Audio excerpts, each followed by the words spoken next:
Hi, hello and welcome back to F1 Challenge VB. My name is Mephisto and our journey through the history of Formula 1 continues today with the third round of the 1965 season, the Belgian Grand Prix. It was held on the 13th of June, it had 19 entries, all of them took part in the race with 5 ending up retiring.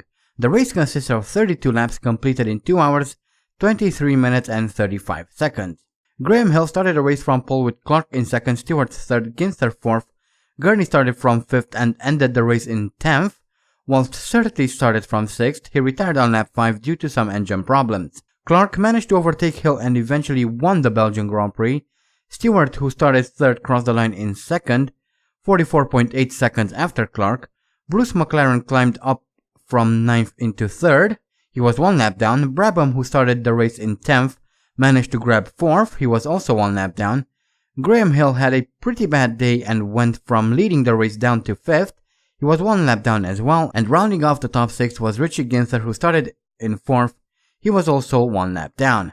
The fastest man of the race was Jim Clark, posting a lap time of 4 minutes 12.9 seconds. Greetings from the spectacular Spa-Francorchamps circuit, where a lap starts off with a short sprint down the hill, then up through Eau Rouge, a very tricky left-right, but very satisfying once you get it right.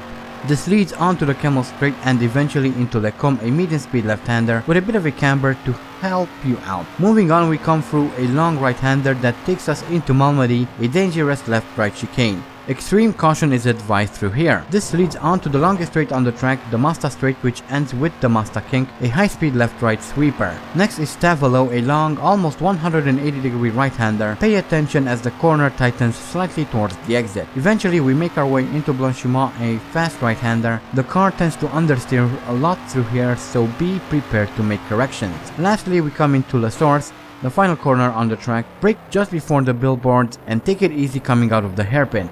But that brings us around onto the main straight, and that is a lap around the Spa-Francorchamps circuit. And here we are in qualifying for the Belgian Grand Prix, coming around to set our first and only qualifying lap, a 1:41.284, that's 10 seconds slower than pole time Richie Ginther, and that's pretty much the reason why I didn't continue trying to improve on my lap time, because I knew there was no way in hell I would be able to shave off 10 seconds off my time. Anyway, we are now taking a look at the previous Belgian Grand Prix winners, and we actually won in 1964, so that's quite good. Hopefully we can do just as well today here, and we have Graham Hill on pole with Richie Ginther in 2nd, Bruce McLaren 3rd, 4th is Jack Brabham, followed by Jackie Stewart in 5th, and Lorenzo Bandini in the Ferrari rounding off the top 6. John Surtees is in 7th, followed by Bob Bondurant in 8th, 9th is Denny Holm, 10th Nino Vaccarella. In 11th we have Bob Anderson, followed by Jock Kannerint in 12th. Frank Gardner is 13th, 14th is Andy Higgs. In 15th we have Ronnie Bucknam in the 2nd Honda, followed by Maston Gregory in 16th. 17th is Paul Hawkins in the DW Racing Enterprises car. Lucien Bianchi 18th, 19th Gerhard Metter, and Sam Tingle in 20th in the LDS. So that is the grid lineup for today's race, and hopefully we'll do well. That would be quite nice. A win would be good, but anywhere in the top 6 would be very, very good. And we are now off, and we lost a couple of positions there. We are down in 17th at the moment. Now 16th as we come through Eau Rouge. Hopefully we can gain a couple more positions. We get around Ronnie Bucknam there, and we are now in 15th. Trying to catch up to Bob Anderson at the moment, who is 2.2 of a second up the road in the green car there. Hopefully we can catch him soon enough as we now approach Le Combe here, the medium speed left-hander, as Ronnie Bucknam overtakes us for 15th, so we are now down in 16th. Hopefully we can regain that position and, well, even more, as we now take a look at a replay of the start. A bit slow on my end. I was trying to hold the brake not to start rolling down the hill, so I took a little time between taking my foot off the brake and touching the accelerator, so that's why I was a bit slow, but overall a pretty good and decent start, I would say. Obviously it could have been better. We could have tried to gain a couple of positions, but that didn't work, as someone was at the side of the road there, and we gained a place, so we moved back up into 15th, chasing after Ronnie Bucknam and the Scuderia Centro-Sud. I tried to make my way around Lucien Bianchi, but he was kind of slow and stopped right in front of me. And here is a replay of Frank Gardner, who apparently has a problem with his suspension. He comes through that left-hander and now into this right-hander. He pulls to the side and he is out of the Belgian Grand Prix already, so not a very good start for him, obviously, but that's that, I guess, as we now come through Malmedy here, and there are a bunch of cars very slow out of that chicane, and we move up into 10th thanks to that. Now chasing after Jochen Rindt in the Lotus, I believe, so that's very good. And we now catch up to Jochen Rindt. That's actually not a Lotus, I apologize. No, that's a Brabham, isn't it? Whoops. Now I'm really confused. Anyway, we move past Jochen Rindt. However, as we approach Blanchimont here, he overtakes us once again, so we fall back down to 10th. Hopefully we can, well, get past him in a way that we can pull away from him. As we now come around to finish lap 1 and start lap 2. John Sturtis just overtook us. That's not quite what we want, but as we come through Eau Rouge here, both Sturtis and Rindt are quite slow, and we go past Rindt. However, Sturtis manages to overtake both myself and Rindt, so that's not, well, good for him, not good for us. As we now come out of the long right-hander, and we manage to overtake Sturtis once again for 9th, and we see Nino Vaccarella there in his Ferrari going a bit slow, and we move up into 8th. That's quite nice. Hopefully we can catch up to Bruce McLaren as well, as we take a look at a replay of Lucien Bianchi here coming around to start lap 2. There we see smoke coming out of the rear of that car. He pulls to the side, and that is pretty much the end of his race here in Belgium. He's probably not very happy with that, but there's not much he could have done there. As we now start lap 3, we are catching up to Graham Hill, I believe.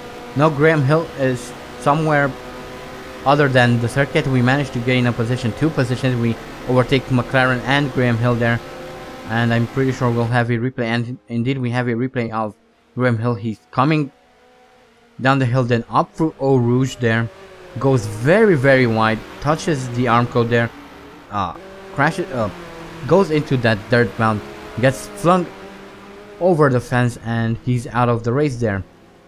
Well, he doesn't retire, but is going to be quite a few laps down, obviously. So that's how we managed to gain that position. As we now come around towards the end of the lap, and we just overtake Bruce McLaren for 5th, and I make a huge lunge to overtake Bob Bondurant there, and we move up into 4th. That was a bit risky. That could have ended in tears for both of us. Luckily I didn't crash into any of them, as we now come around to overtake Jackie Stewart, then Lorenzo Bandini for 2nd place, which is absolutely fantastic. Richie Ginther leading the race at this point. He's about 20.5 seconds up the road. Not sure if we can catch him, but I sure as hell will try my best. As we move a little further along lap 4 there, both Stewart and Bandini managed to overtake me on the straight. However, as we come into the corner, I move past them without too much of a problem, so that's good for Andy. However, a bit later, again, Lorenzo Bandini moves past us, and we drop down to 3rd. And Jackie Stewart is right on my gearbox trying to get around. Lorenzo Bandini going wide there through the Mazda King. I tried to get around him, but he kind of cuts in front of me, and I had nowhere to go, so I had to lift off and let him go, as Jackie Stewart also overtakes us there. And we are now coming around to finish lap 4. Stewart a bit late, brakes a little very early coming into the La Source hairpin, and we managed to move past him. And then coming through Eau Rouge, we overtake Lorenzo Bandini as well, so we are now back into 2nd. Hopefully this time we will make it stick and pull away, but we don't, as Lorenzo Bandini once again overtakes us, but as we come through the Mazda kink there, he's slow and we go past him once again. Now coming towards Stavolo, Lorenzo Bandini once again overtakes us, but we managed to keep the speed through the corner, unlike Bandini, and keep second for the time being. Later still on lap 5, both Bandini and Stewart managed to overtake me as I come through towards Blanchimont there. Jackie Stewart squeezes me off the track and, well, we lose a lot of time, and now we have to try and catch back up to them. Now moving on to lap 6, and both Bandini and Surtees are very slow coming out of Eau Rouge there, but they manage to gather back the speed on the straight, so they pull away as we now come into Le Com.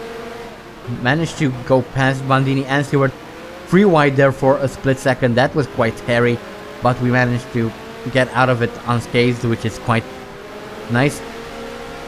A little bit later, still on lap 6, Bandini manages to overtake me, then Stewart looks for an opportunity as well. However, we come into the corner and I once again overtake Lorenzo Bandini, all the while Richie Ginther is pulling away from us. Then we skip to lap 7. I managed to keep second that time around, but I was running out of fuel, so at the end of lap 7 I decided to come into the pits and refuel, because otherwise I wouldn't have been able to finish the race, as both Bandini and Jackie Stewart go past me as I sit here in the pits waiting to refuel. And we are back in the race, and it looks like we will be rejoining in 4th. Jack Brabham is very far behind, so he has no chances of catching us. Hopefully we'll be able to catch back up to Bandini and Stewart, and maybe we'll be able to regain second, although judging by how things went in the past 4 or 5 laps, I don't really think that's going to be easy. Anyway, we have a replay of Nino Vaccarella, who has a problem with his suspension. We see him rush towards the right-hander there, and we see, I believe, Jochen Rindt behind him. Yes, Vaccarella stops in the middle of the track, and Jochen Rindt comes from behind, doesn't even try to avoid him, crashes straight into the back of Vaccarella, and they both return. And here we see another replay of that. This time following Jochen Rindt, we see Vaccarella stopping in the middle of the track. Rindt comes around, doesn't even notice somehow that there's a car stopped right in front of him, crashes straight into him, and that's the end of both of the races. As we, on lap 9, I finally catch up to Lorenzo Bandini and make a move on him, but a little bit later on that lap, he manages to regain that position as we now come through Blanchimont. He goes very wide there, and we just about slide past him, so that's quite nice. Let's see if we can also overtake Jackie Stewart, although judging by what happened previously, they'll probably catch back up to us as we now move past Jackie Stewart for second position, and who knows, maybe we'll get to keep this position, as we now take a look at a replay of Richie Ginther coming around to set the fastest lap as he finishes lap 10 and starts his final lap, lap 11.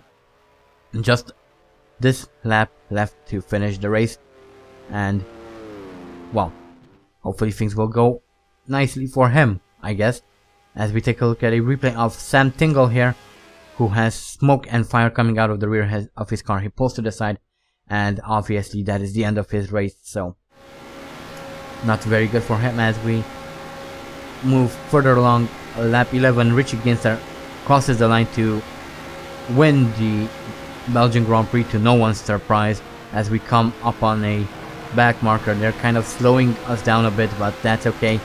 We've managed to pull a pretty nice gap on Jochen Rindt and Lorenzo Bandini, so we are quite safe at the moment. As we take a look at a replay of Richie Ginther coming around to cross the line and win the Belgian Grand Prix. Congratulations to him for the fastest lap and winning the Grand Prix. That I'm sure he's very pleased with himself, as we ourselves come around to finish lap 11 and gain that second position. Stewart finishes 3rd, Bandini 4th, Ronnie Bucknam 5th, and 6th is Jack Brabham. And there were quite a few people who managed to finish this race, which is always a good thing. And here are even more. Sam Tingle, obviously, considering that he returned on lap 10, is actually classified as a finisher, so good for him as we now take a look at the retirements. About 5 people there. So that was the Belgian Grand Prix. Quite a good result for Andy, especially considering the car we are driving. It's not very good, not very fast. We saw there numerous times Lorenz, both Bandini and Stewart managed to easily overtake us on the straight. However, we were much quicker through the corners, so it kind of balanced itself out, I guess. But anyway, here are the career statistics, and this was Andy's 134th Grand Prix. His best start is from first, has 12 pole positions, has set 23 fastest laps. His best finishes in first, has completed 88 races, 70 of them in the points, has won 40 Grand Prix, 4 at Indianapolis 500, 6 in Monaco, has 8 championships under his belt, has scored a total of 476 points, has retired 46 times, has experienced 2,901 out of 3,571 laps, has 6 bronze trophies, 16 silver trophies, 40 gold trophies, and as an extension, 40 podiums. And here is a look at the championship standings. Richie Ginther moves back into the lead of the Drivers' Championship with Graham Hill in second, Ronnie Bucknam third, Jack Brabham fourth, and Andy Higgs and Jackie Stewart fighting for fifth. The last person to score points is Frank Gardner down in 11th, and bringing up the bottom of the standings we have Mike Hillwood down in 26th. So those are the drivers. Let's now move on to the constructors, where Honda Research and Development Company regain the lead of the championship with Owen Racing Organization in second, Brabham Racing third, Otello Nucci fourth, North American Racing Team and David Prophet Racing fighting for fifth. The last team to score points are John Wilmot Automobiles, and bringing up the bottom of the constructors are DW Racing Enterprises. So that was the Belgian Grand Prix. Quite a good result for Andy and Otello Nucci. I'm sure they are both the team and Andy are very pleased with this result, and who could blame them? That was quite a good outcome. A nice little battle there between Andy, Stewart, and Bandini during most of the race. That was quite interesting, although I'm not quite sure why after the pits, when I overtook both of them, they didn't fight back. They did so before that, but not after that.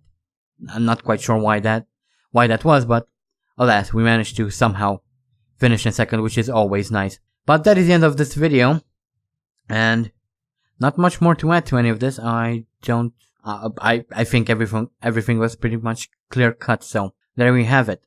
Our next race is the French Grand Prix at a new location this time. We're not going to either Reims or Rouen. We are going to Clermont-Ferrand, a very exciting circuit. I'm looking forward to it.